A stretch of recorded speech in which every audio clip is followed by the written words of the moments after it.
I said, Randy, when you go to the commemoratives and golf tournaments with the guys from the 60s and 70s, how many, not just the linemen, but how many of those athletes are still practicing regular physical activity? He said less than 10%.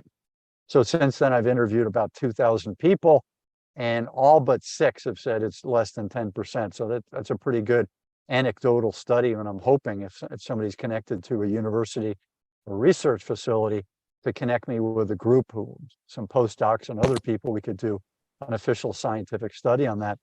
But while I was working on the marketing on that book, a parent told me, she said, look, you're talking to the people who are already too busy and too overwhelmed by everything and are out of shape. Why don't you go after the coaches and the parents and talk about kids and talk about the sustainable wellness approach and joy and recreation and maintenance stuff that you're into at a very young age, and instill that into these young minds. And I said, oh, that makes a lot of sense. And I'd like to see medicine operate in that paradigm. And so here's an example of what I would do if I were in charge, the new czar of medicine. I would, first of all, I would tie in money and insurance premiums to the way you're taking care of yourself, not if you have genetic problems, and if not if you've had an accident, but the way you're taking care of yourself. Just like the English people, you don't get certain organ replacements if you're a smoker, or if you're a drinker, you go to the back of the line, you're likely never going to get it. So I would start with the money, and then I would do some tests. I would say, okay, you're learning about posture, you're 6, 8, 10, 12 years old. So we're going to test you on posture in your annual or your biannual appointment at the doctor's office, so that the iPhone or the computer isn't tilting you over. Whatever you're doing is not tilting you over. I would say muscle mass. So even a thin guy like me, there's an appropriate amount of muscle mass that I should have on my body. Breathing. Do you know how to breathe using your diaphragm and relaxation? How's your gut health? That's very easy to test for.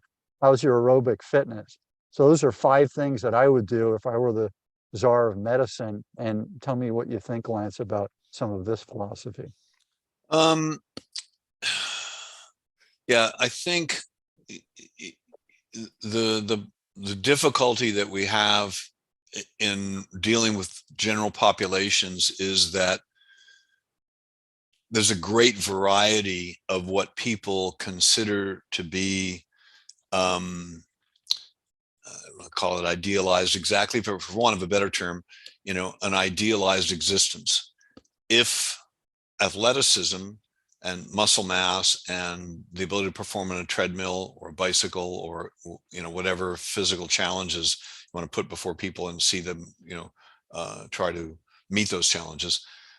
But there's lots and lots of people in populations who don't relate to that at all, who have no interest in athletics, who have their interests are a whole myriad of interests, right? So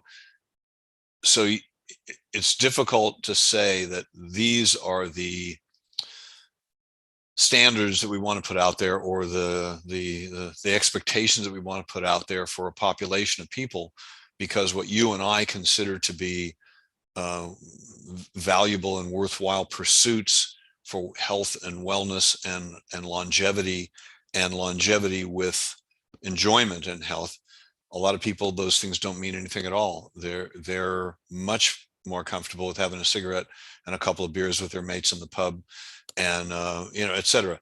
And I don't condemn that at all. It's just that in order to make it work for a large population, I don't know. I don't know how you would set up the parameters for this sort of, I don't want to call it testing, but for want of a better term, testing. The parameters of to pursue. We have to keep in mind that we've got a whole population of people with very different views, subcultural views on what they want out of life. So that's the tricky bit, and in dentistry, it's pretty narrow of what you're pursuing. In medicine, it's much, much broader.